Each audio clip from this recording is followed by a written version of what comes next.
NTA-UGC net यानी निमिज net. Subscribe कीजिए हमारे YouTube चैनल को और दबाइए बेल आइकन ताकि आप पास के हमारी आने वाली वीडियो बढ़े आसानी से। हेलो नमस्कार दोस्तों, मेरा नाम रोहतास निमी है और आप सभी का स्वागत है हमारे YouTube चैनल निमिज नेट पर। दोस्तों आज हम रिसर्च के अंदर एक बहुत ही ज़्यादा इम्पोर्टेंट टॉपिक करने वाले हैं और ये जो टॉपिक है हमारा न्यू ऐड हुआ है और इसमें से दिसंबर 2019 में क्वेश्चन भी आए हैं।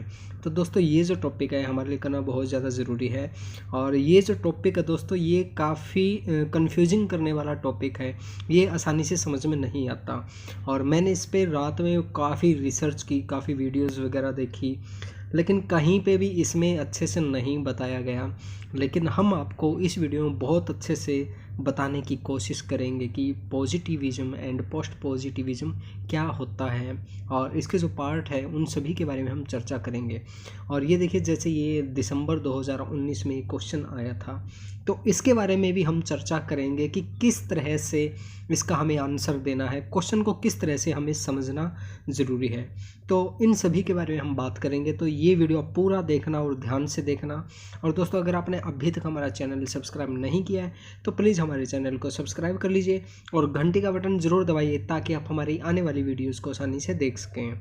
दोस्तों अगर आप चाहे तो बहुत अच्छे से स्टडी करने के लिए हमारा पेड कोर्स भी ज्वाइन कर सकते हैं। इसके अंदर हम आपको सभी 10 यूनिट के स्टडी नोट्स देते हैं, थ्योरेटिकल वीडियोस देते हैं। इसके साथ साथ 2012 से लेके दिसंबर 2019 तक ओल्ड ईयर क्वेश्चन पेपर देते हैं विद टॉपिक वाइज क्वेश्चन। जैसे कि आज तक रिसर्च के क्वेश्चन आ चुके हैं वो हमने अलग रखे हैं, टीचिंग के क्वेश्चन अलग रखे हैं, कम्युनिकेशन के अलग रखे हैं। इस तरीके से सभी 10 यूनिट के जो क्वेश्चन है आपको अलग अलग किए हुए मिलेंगे।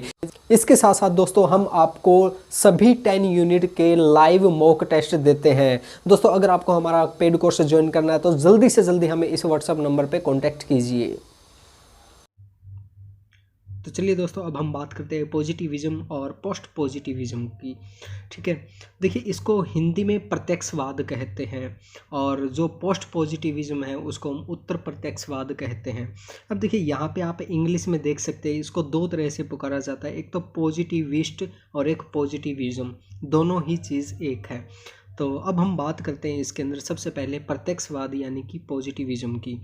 इसको समझने से पहले हमें अगस्त कॉमेट के विचारों को समझना बहुत ज़्यादा ज़रूरी है। दोस्तों इसकी जो बेसिक चीज़ें हैं उनके बारे में हमें पता होना बहुत ज़्यादा ज़रूरी है। अब देखिए, फ्रांस के प्रमुख समाजशास्त्री अगस्त कॉमेट का कहना है कि समाजशास्त्र सामाजिक प्रक्रियाओं का वैज्ञानिक अध्ययन करता है। उन्होंने यह महसूस किया कि जिस प्रकार प्राकृतिक विज्ञान में वैज्ञानिक प्रक्रियाओं का अध्ययन किया जाता है उसी प्रकार समाज शास्त्र में भी वैज्ञानिक पद्धतियों के द्वारा सामाजिक घटनाओं का अध्ययन किया जाता है। अब देखिए दोस्तों ये कितनी इम्पोर्टेंट बात है और ये हमें समझना बहुत ज़्यादा ज़रूरी है कि जिस प्रकार प्राकृतिक विज्ञान में वैज्ञानिक प्रक्रियाओं का अध्ययन किया जाता है ना, उसी प्रकार समाज शास्त्र में भी वैज्ञानिक पद्धतियों के द्वारा सामाजिक घटनाओं को समझने का प्रयास किया जाता है। और ये चीज़ हमारे लिए काफ़ी इम्पोर्टेंट है। आप जब आगे पढ़ेंगे, आगे हम क्वेश्चन करेंगे तो उसमें आपको पता चलेगा कि ये बात हमारे लिए कितनी इम्पोर्टेंट है।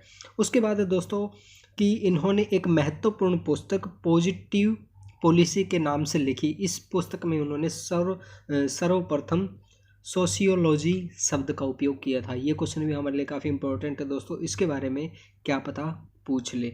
और उसके बाद में दोस्तों जो अगस्त कॉमेट है इन्होंने 3 सत्रों का वर्णन किया था, वो हमें समझना ज़रूरी है। सबसे पहले ये दोस्तों बेसिक चीज़ है, ये अगर हम नहीं समझेंगे तो हमारे समझ में पूरा कॉन्सेप्ट नहीं आएगा। अब देखिए इन्होंने सबसे पहले धार्मिक स्तर के बारे में बताया था।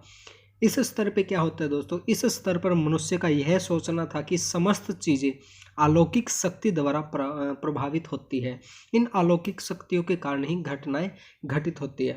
अब देखिए पहले क्या होता था कि जो भी कुछ होता था तो उसमें ये सोचते थे कि इसमें किसी न किसी देवी देवता का हाथ है, किसी अलौकिक शक्ति का हाथ है। जिस तरीके से पहले बुखार होती थी तो उसमें ये कहते थे कि इसके अंदर माता आ गई है या कुछ और आ गया है, तो हम अंधविश्वास ज़्यादा होता था उस टाइम। ठीक है, तो इसे हम कहते हैं धार्मिक स्तर। उसके बाद है दोस्तों तात्विक स्तर। तात्विक स्तर के अनुसार क्या होता है इस अवस्था में, इस स्थिति में व्यक्ति एक अदृश्य तथा निराकार शक्ति के अस्तित्व को महसूस करता है। जिस तरीके से भगवान की हम बात करें, भगवान को किसी ने नहीं देखा आज तक, और क्या है कि उसके अस्तित्व के होने की हम कल्पना करते कि वो है, ठीक है, तो उसे हम क्या कहते हैं, तात्विक स्तर कहते हैं। उसके बाद है दोस्तों तीसरी जो कंडीशन है हमारी, उसके अंदर क्या है, वैज्ञानिक स्तर। वैज्ञानिक स्तर के अंदर क्या होता है, तीसरी अवस्था ज्ञान की वह अवस्था है जिस स्तर पर वैज्ञानिक सोच पर आधारित ज्ञान को महत्व दिया जाता है। यानी कि इस स्तर पे आके क्या करते हैं हम वैज्ञानिक रूप से सोचते हैं। जिस तरीके से वही है ना कि बुखार होगी, तो उसके बारे में फिर वैज्ञानिक तरीके से सोचने लग गए कि इतनी ज़्यादा बुखार है, इस क्षेत्र में क्यों फैल रही है, उसका रीज़न क्या है, क्या वायरस आ गए, तो उसे कहते हैं वैज्ञानिक स्तर पे सोचना। और उसके बाद में है दोस्तों हमारे पास इसकी कुछ और महत्वपूर्ण टर्म्स हैं, उनके बारे में हमें जानना बहुत ज़्यादा ज़रूरी है। और ये देखिए, ये एक मैं बता देता हूँ पहले ही, ये जो ज्ञान मीमांसा एपिस्टेमोलॉजी, इसमें से 3 बार क्वेश्चन आज तक आ चुके हैं, वो भी हम आपको बताएंगे। तो इनके बारे में सबसे पहली ये आती है दोस्तों ओंटोलॉजी, मूल्य मीमांसा। इसके अंदर क्या होता है, व्हाट इज़ रियलिटी, यानी कि रियलिटी क्या है उसके बारे में हम देखते हैं। जो हमारी आंखों के सामने है, प्रत्यक्ष रूप से हमें दिखाई दे रहा है, उसे ही हम मानते हैं। जैसे what exist and does not exist, यानी कि जो है हमारे सामने उसको हम मान लेते हैं, और जो नहीं है उसको हम नहीं मानते। तो ये होता है मूल्य मीमांसा। और इसके अंदर ये आप हिंदी इंग्लिश दोनों के अंदर पढ़ सकते हैं। हमने यहाँ पे हिंदी इंग्लिश में ये है और हिंदी में यहाँ पे दिया हुआ है। आपको जो भी लैंग्वेज अच्छे लगे उसमें आप पढ़ सकते हैं। उसके बाद में दोस्तों हमारे पास एपिस्टेमोलॉजी। इसके अंदर क्या होता है दोस्तों, हाउ डू यू नो, यानी कि आप किस तरह से जानते हैं, इसके बारे में हम जानने की कोशिश करते हैं। In simple term epistemology is the philosophy of knowledge और of how we know to know, यानी कि हम किस तरह से जानते हैं। नॉलेज ऑफ नॉलेज को हम क्या कहते हैं, एपिस्टेमोलॉजी कहते हैं। और ये क्वेश्चन एक बार डायरेक्ट पूछ लिया था कि नॉलेज ऑफ नॉलेज को क्या कहते हैं, तो उसे हम एपिस्टेमोलॉजी कहते हैं। ये चीज़ आपको ध्यान में रखना है कि कोई चीज़ हम जानते हैं तो किस तरह से जानते हैं, उसके बारे में जो होता है उसे हम क्या कहते हैं, ज्ञान मीमांसा या एपिस्टेमोलॉजी कहते हैं। और यहाँ पे एक और चीज़ यहाँ पे जो इम्पोर्टेंट है वो हम पढ़ लेते हैं हिंदी के अंदर। इसके अंदर क्या होता है कि एपिस्टेमोलॉजी ज्ञान का दर्शन है। हम कैसे जानते हैं इसके बारे में हम समझते हैं। हमें दुनिया के हमारे मॉडल और दुनिया को जानने के तरीकों से संबंधित ये बात बताता है, ठीक है। ये आप इम्पोर्टेंट, ये आप थोड़ा सा ध्यान दे लीजिए इस बात पे कि दुनिया को, ये देखिए, दुनिया को जानने के तरीकों से संबंधित है कि दुनिया किस तरह से चलती है, क्या करती है, क्या होता है, क्या नहीं होता, तो इसे हम क्या कहते हैं, एपिस्टेमोलॉजी कहते हैं। और उसके बाद में दोस्तों हमारे पास एक्जियोलॉजी, सत्ता मीमांसा। इसके अंदर क्या होता है दोस्तों, इसके अंदर जो हमारी वैल्यू है, जैसे गुड है, बैड है, तो जैसे फीलिंग की हम बात करें तो वो चीज़ें इसके अंदर आती है। जैसे अच्छा बुरा, नैतिक अनैतिक जैसे मूल्यों के बारे में बात की जाती है। जीवन का अर्थ क्या है और हमें कैसे जीना चाहिए, इनके बारे में ये बात करता है। और उसके बारे में हम बात करते हैं। इसके बाद हम बात करते हैं दोस्तों प्रत्यक्षवाद, यानी कि पॉजिटिविज्म के बारे में बात करते हैं। अब हमारी मेन चीज़ आ गई, हमने जो बेसिक चीज़ें वो देख ली। अब देखिए इसके अंदर क्या होता है कि जैसे हमने पहले देखा कि लोग अंधविश्वासी होते थे, उसके बाद में फिर वो थोड़ा और समझने लग गए, उसके बाद में फिर वो वैज्ञानिक तरीके से समझने लग गए।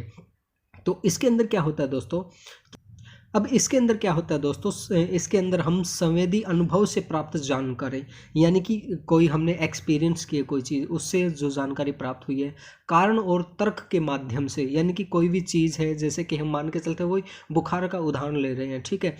तो अब हम देख रहे हैं कि किसी क्षेत्र के अंदर मच्छर ज़्यादा है, मच्छर ज़्यादा होने की वजह से वहाँ पे हर बार बुखार हो जाते, तो हमें एक अनुभव हो गया, एक्सपीरियंस हो गया भी जहाँ पे ज़्यादा मच्छर होते हैं वहाँ पे बीमारियाँ ज़्यादा फैलती है। और उसका कारण भी हमें पता चल गया कि जो मच्छर है ना वो बुखार के होने का कारण है, और हमारे पास तर्क भी है। यानी कि ऐसी सिचुएशन जहाँ पे हम अपने अनुभव का उपयोग करें, अब उसके अंदर कोई लॉजिक लगाए, कारण लगाए, तर्क लगाए, तो उसे हम क्या कहते हैं, पॉजिटिविज्म कहते हैं। यानी कि एक तरह से हम कह सकते हैं कि यहाँ पे हम साइंटिफिक तरीके से सोचने की कोशिश करते हैं। और यहाँ पे दोस्तों आप हिंदी और इंग्लिश दोनों के अंदर इसे पढ़ सकते हैं। और इसके अंदर एक और चीज़, एक और मैं आपको उदाहरण देता हूँ जिससे आप आसानी से समझ सकते हैं। जैसे कि हम मान के चलते हैं एक गांव के अंदर एक हनुमान जी की मूर्ति निकल गई, ठीक है। तो लोगों ने क्या है कि पूजा पाठ करनी शुरू कर दी वहाँ पे, और बहुत अंधविश्वास वहाँ पे फैल गया। लेकिन कुछ वैज्ञानिक या कुछ समझदार लोग आए और उन्होंने कहा कि ऐसे कैसे निकल गई, इसका हमें पूरा जायज़ा लेना है क्या है। तो उन्होंने क्या किया कि इस जो मिट्टी की ये जो हनुमान की मूर्ति थी उसको खोदा, नीचे से खोदने पे पता चला कि इसके नीचे चने रखे हुए थे, और वो चने क्या थे कि फूलने के कारण ये जो मूर्ति है वो ऊपर की तरफ आने लगी, ये प्रकट होती हुई नजर आई। तो यहाँ पे इन लोगों ने क्या किया दोस्तों, यहाँ पे इन्होंने लॉजिक लगाया, कारण लगाया, और उन्होंने अपना जो एक्सपीरियंस है वो भी इसमें लगा के देखा कि किस वजह से ये ऊपर आई है। यहाँ पे क्या हुआ दोस्तों कि जो फ्रॉड लोग थे उनका काम है वो खराब कर दिया है इन लोगों ने, इन्होंने सच्चाई सामने लेके आई। यानी कि यहाँ पे इन्होंने क्या किया, वैज्ञानिक तौर से समझने की कोशिश की, अंधविश्वास में नहीं पड़े, इन्होंने साइंटिफिक तरीके से सोचने की कोशिश की, तो इसकी सच्चाई सामने आ गई। तो इसे हम क्या कहते हैं दोस्तों, पॉजिटिविज्म कहते हैं, ठीक है। मैं उम्मीद करता हूं दोस्तों कि आपको ये चीज़ें समझ में आ रही होगी, और अगर किसी भी दोस्त को कोई बात समझ में नहीं आ रही है तो वो आप हमें बता सकते हैं कमेंट बॉक्स के ज़रिए। और दोस्तों अगर आपको ये नोट्स चाहिए, पेपर फर्स्ट के सभी 10 यूनिट के स्टडी नोट्स चाहिए, तो आप हमसे ले सकते हैं। आप हमें व्हाट्सएप पे कांटेक्ट कीजिए, व्हाट्सएप नंबर आपको नीचे दिखाई दे जाएगा, तो उस पर कांटेक्ट कीजिए, हम आपको पूरी जानकारी दे देंगे कि किस तरह से आपको नोट्स और सारी चीज़ें मिलेगी।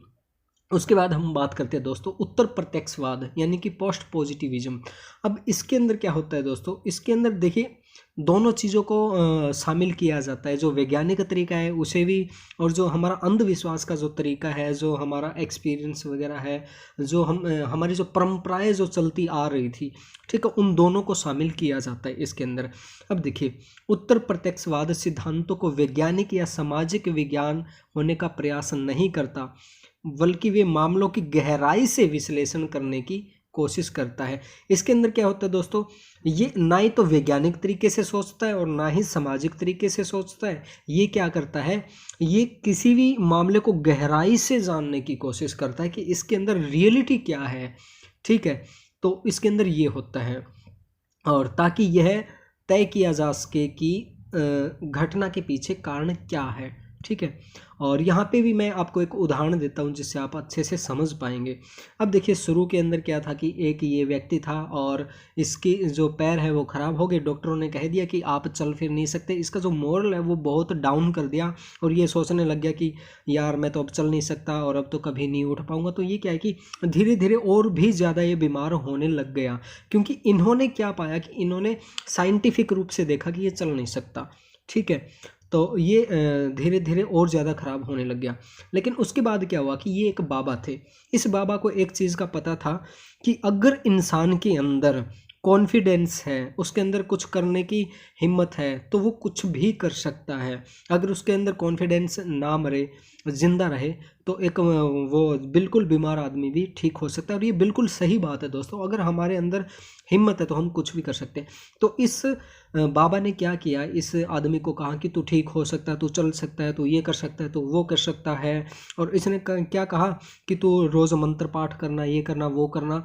तो इसने क्या क्या किया कि इस व्यक्ति के अंदर विश्वास जगाने के लिए इसने कुछ थोड़ा सा अंधविश्वास इसके अंदर डाल दिया कि तेरे को डेली की डेली ये पूजा पाठ करना है और तेरे को ये माला जपनी है, तू एकदम ठीक हो जाएगा। तो इस व्यक्ति को क्या हुआ कि इसे विश्वास होने लग गया कि हाँ मैं तो ठीक हो सकता हूँ अब, और मैं तो कुछ भी कर सकता हूँ। तो धीरे धीरे क्या हुआ कि इसके अंदर विश्वास जगने लग गया, और इसने क्या किया, कुछ मेडिसिन वगैरह भी दी और अंधविश्वास भी डाला। तो इस तरीके से करके ये जो व्यक्ति है ये एक दिन बिल्कुल सही चलने लग गया और एकदम बढ़िया ये व्यक्ति हो गया।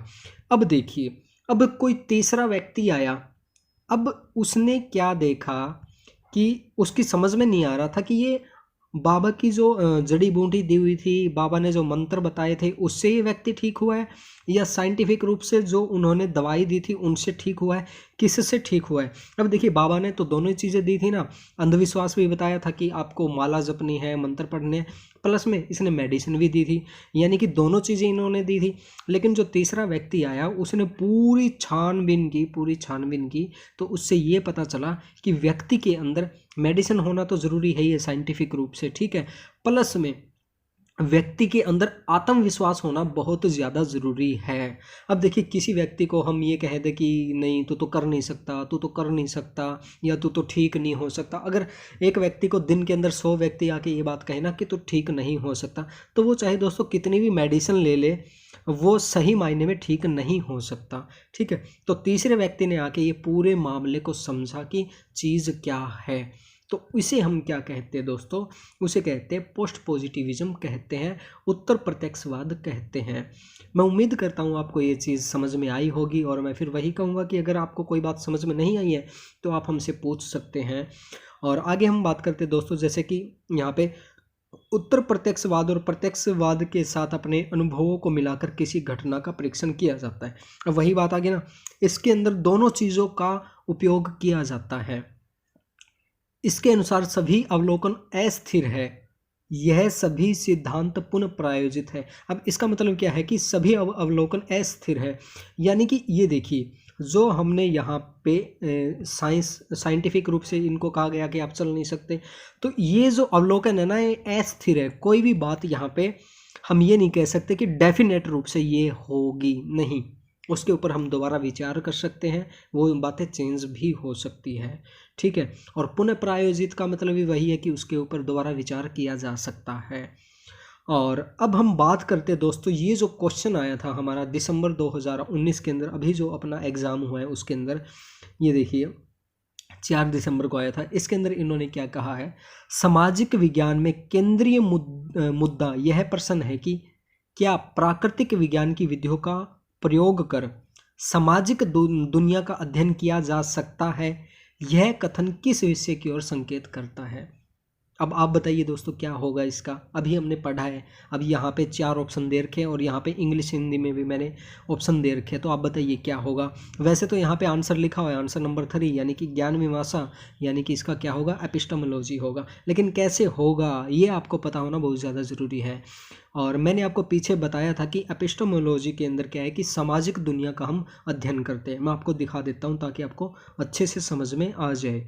ये देखिए कहाँ है भैया, ये रहा ये रहा ये रहा ये रहा, ये देखिए इसमें ये ना दुनिया को जानने के तरीके से संबंधित है, यहाँ पे ये चीज़ आप देख सकते हैं यहाँ पे। ठीक है, तो इस तरीके से हमें आंसर फाइंड आउट करने की कोशिश करनी होगी। और जो इन्होंने ऑप्शन दिए हुए थे कि आप देखिए, इसमें मैं दिखा देता हूँ ताकि आपको अच्छे से समझ में आ जाए। ये देखिए इसके अंदर जैसे ओंटोलॉजी है, ओंटोलॉजी के अंदर हमने क्या बात की थी कि क्या है क्या नहीं है, जो हमारे सामने प्रेजेंट है या प्रेजेंट नहीं है उसी को हम सच मानते हैं, तो ये ऑप्शन तो नहीं होगा। फिर है एक्जियोलॉजी, इसके अंदर क्या था, इसके अंदर हम देख लेते हैं क्या था, आपको अच्छे से समझ में आ जाए। ये देखिए इसके अंदर हम जो फीलिंग थी या फिर जो वैल्यू थी उनके बारे में हम बात कर रहे थे, क्या अच्छा है क्या बुरा है, क्या नैतिक है क्या अनैतिक है। ठीक है, तो ये जो दोनों ऑप्शन है, ये दोनों ऑप्शन कट हो गए, और जो हमारा तीसरा ऑप्शन बचता है वो हमारा ज्ञान मीमांसा यानी कि एपिस्टेमोलॉजी बचता है। तो इस तरह से आप बिल्कुल आसानी से आंसर दे सकते हैं दोस्तों। तो मैं उम्मीद करता हूँ आपको सारी चीज़ें समझ में आ गई होगी। और दोस्तों अगर आपको हमारा पेड ग्रुप ज्वाइन करना है तो आप हमारा पेड ग्रुप ज्वाइन कर सकते हैं। उसके अंदर हम आपको बहुत अच्छे तरीके से स्टडी करवा रहे हैं, सभी 10 यूनिट के स्टडी नोट्स दे रहे हैं, लाइव मॉक टेस्ट दे रहे हैं। और दोस्तों उसमें सबसे खास बात यह है कि 2012 से लेकर दिसंबर 2019 तक जितने भी क्वेश्चन पेपर हैं वो हमने उसमें दिए हुए हैं। और रिसर्च के जो क्वेश्चन आ चुके हैं वो हमने अलग रखे हैं, टीचिंग के क्वेश्चन अलग है, कम्युनिकेशन के अलग है। इस तरीके से सभी क्वेश्चन हमने अलग कर रखे हैं। इससे हमें ये पता चल जाता है कि रिसर्च के अंदर ऐसे कौन से क्वेश्चन हैं जो बार बार रिपीट होते हैं, कम्युनिकेशन के अंदर कौन से जो रिपीट होते हैं। और इसके साथ साथ दोस्तों हम आपको पेपर सेकंड के सभी प्रीवियस ईयर क्वेश्चन पेपर देते हैं जून 2019 तक के विद आंसर की आपको मिलेंगे। ठीक है, तो दोस्तों अगर आप हमारा पेड ग्रुप ज्वाइन करना चाहते हैं तो वो भी ज्वाइन कर सकते हैं। उसके बारे में आपको क्या फ़ीस देनी होगी और क्या क्या आपको मिलेगा उसकी पूरी जानकारी आपको हमारे व्हाट्सअप नंबर पे मिल जाएगी। व्हाट्सअप नंबर आपको यहाँ पे नीचे लिखा हुआ दिखाई दे जाएगा। तो दोस्तों आज के लिए बस इतना ही। अगर आपको हमारी वीडियो अच्छी लगी तो इस वीडियो को लाइक कीजिए, शेयर कीजिए और कमेंट कीजिए। और आज के लिए बस इतना ही। थैंक यू दोस्तों।